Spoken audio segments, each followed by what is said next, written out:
እሺ እንዴት ናችሁ? በመጀመሪያ ለተኛ ሽት እየለባበስኩ ነው ወሬውን የሰማሁት እና እንደነገርኳችሁ ነው። እኔ እቸኩላለሁ እንጂ አላህ ይቀርቶብኝ አያውቅም፣ አሳፍሮኝ አያውቅም። እና እኔ ከትንሿ ከውቢቷ ሀገር ከወሊሶ ወጥቼ ኢትዮጵያን የምታክል በጣም ትልቅ ሀገር ወክዬ በአፍሪካ እየተወዳደርኩ እንደነበረ ታውቃላችሁ። እና እዛ ላይ በሁለቱም ዘርፍ በሰው የድምፅ ብልጫ አሸንፈናል።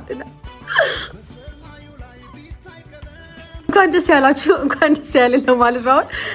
የዳኛ የሚቀር ይመስለኛል፣ አላወኩም እስካሁን ድረስ እና የዳኛ የሚቀር ይመስለኛል፣ አላውቅም። ግን የድምፅ ብልጫውን እኛ አሸንፈናል። እኛ አሸንፈናል። ኡጋንዳዊቷን ቮት ያደረጋችኋት በጣም ከልቤ ነው ማዝ ነው። ወይም ሜቢ ቀጣይ ዓመት እንሞክር። ተዘጋጁበትም በቃ ደስ ብቻ ስላለኝ ለእናንተ ለመንገር ብቻ ነው። እጅግ በጣም ነው ማመሰግናችሁ። አላህ ያክብርልኝ። በጣም ነው የምወዳችሁ። እጅግ አድርጌ ነው በጣም ነው ማከብራችሁ። እንዳከበራችሁ እንደሰጣችሁኝ ፍቅር አላህ ለእናንተ ይድረስላችሁ።